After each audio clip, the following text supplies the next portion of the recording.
Imagine o cenário. O vento sopra forte sobre as águas do mar da Galileia. O céu, coberto de nuvens escuras, anuncia mais do que uma tempestade. Naquela madrugada, um barco balança entre as ondas. Dentro dele, Jesus e seus discípulos se recuperam do que acabaram de presenciar. Uma tempestade mortal, silenciada com uma única frase: cala-te, aquieta-te. O mar obedeceu, o vento cessou, e o silêncio que se seguiu foi mais assustador do que o som do trovão. A pergunta pairava no ar: quem é este, que até o vento e o mar lhe obedecem? O barco agora se aproxima da margem leste, a região dos Gadarenos. Um território gentil, evitado pelos judeus, cheio de escuridão espiritual. Mas é justamente para lá que Jesus vai. Enquanto o barco toca a areia, os discípulos olham ao redor com medo. O ambiente é estranho. Colinas cobertas de sepulcros, ruínas e cavernas usadas como tumbas. O ar é pesado. E então, um grito. Um som humano, e ao mesmo tempo não humano, corta o ar. Um homem surge correndo entre os sepulcros. Seu corpo está coberto de feridas, os pulsos marcados por correntes quebradas. Ele urra, arranhando-se com pedras. Seus olhos não são de um homem livre. Os discípulos recuam, mas Jesus permanece imóvel, encarando-o com compaixão e autoridade. De repente, o homem possuído cai de joelhos diante de Jesus e grita, com uma voz profunda e distorcida: que tenho eu contigo, Jesus, Filho do Deus Altíssimo? Rogo-te que não me atormentes. Não é apenas ele quem fala. Jesus, com voz firme, ordena: sai deste homem, espírito imundo. E então pergunta: qual é o teu nome? A resposta arrepia o sangue. Meu nome é Legião, porque somos muitos. Legião. Um termo militar romano para milhares de soldados. Aquela alma não era habitada por um espírito, mas por um exército das trevas. E mesmo assim, diante do Filho de Deus, eles se curvam. Próximo dali, uma manada de porcos pastava. Os espíritos suplicam: manda-nos para os porcos, para que entremos neles. Jesus apenas diz: ide. Em um instante, o homem se contorce e os demônios saem dele. Ouve-se o som de 2.000 porcos enlouquecidos, correndo desgovernados em direção ao despenhadeiro e se lançando no mar. A água ferve, o chão treme e o silêncio retorna. O homem, agora no chão, respira com dificuldade.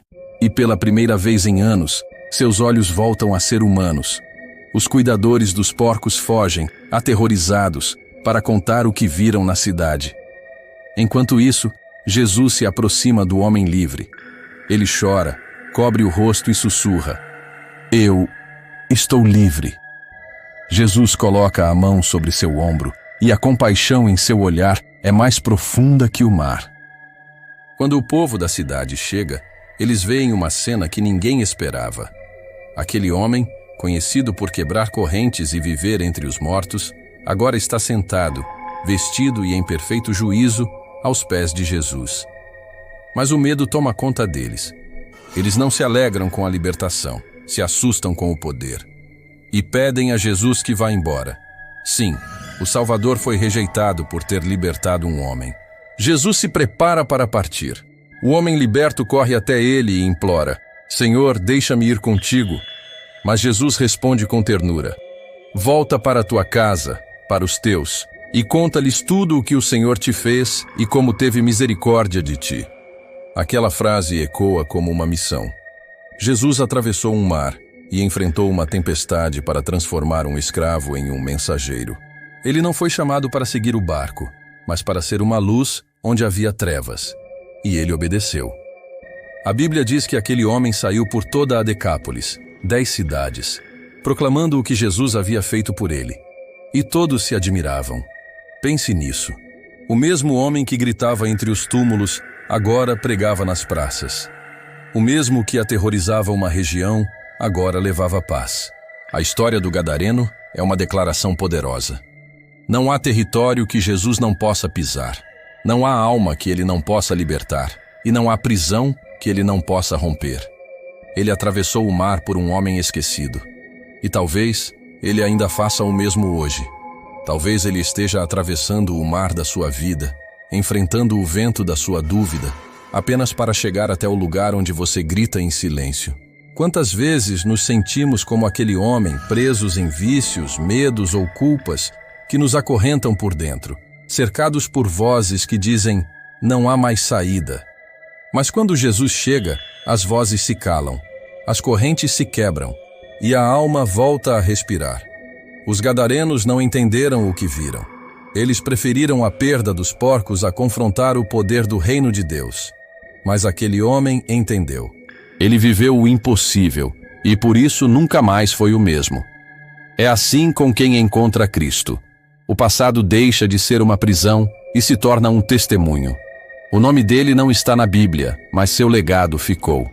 Deus não apenas o libertou, ele o enviou de volta para mostrar que a sua maior vergonha pode se tornar o seu maior ministério. Jesus não foi a Gadara por acaso. A tempestade que tentou afundar o barco era uma distração para impedir o resgate de uma alma. Mas nem o mar, nem o vento, nem os demônios puderam deter o plano de Deus. E talvez, da mesma forma, algo tenha tentado te parar com medo, dor ou desânimo. Mas escute bem, se o barco da sua vida ainda está flutuando, é porque Jesus ainda está nele. No final, o gadareno não ganhou apenas liberdade. Ele ganhou um propósito. Ele aprendeu que o verdadeiro poder não está em seguir Jesus de perto, mas em refletir Jesus onde ninguém mais quer ir. Aquela terra impura se tornou o primeiro campo missionário entre os gentios. E tudo começou com um homem de quem todos haviam desistido. Talvez o que Deus fez com ele, ele queira fazer com você. Talvez ele esteja te libertando não apenas para te salvar, mas para te enviar. Porque todo aquele que é tocado pela luz se torna um portador dela. Mesmo nas sombras, mesmo entre os túmulos. O gadareno não pregou com eloquência. Ele apenas contou o que Jesus fez. E às vezes, é só isso que o mundo precisa ouvir. O que Jesus fez por você. Então, se hoje você se sente cercado por vozes que te prendem, lembre-se, há um Jesus que atravessa mares por uma única alma. E quando ele chega, até as legiões se curvam. Essa é a história do homem que ninguém podia libertar, mas que o Filho de Deus atravessou o mar para encontrar. E talvez ele tenha feito tudo isso só por você também. Se essa mensagem tocou seu coração, curta este vídeo, inscreva-se no canal e compartilhe com alguém que precisa lembrar que Jesus ainda liberta. Porque mesmo quando tudo parece perdido, a luz nunca deixou de brilhar.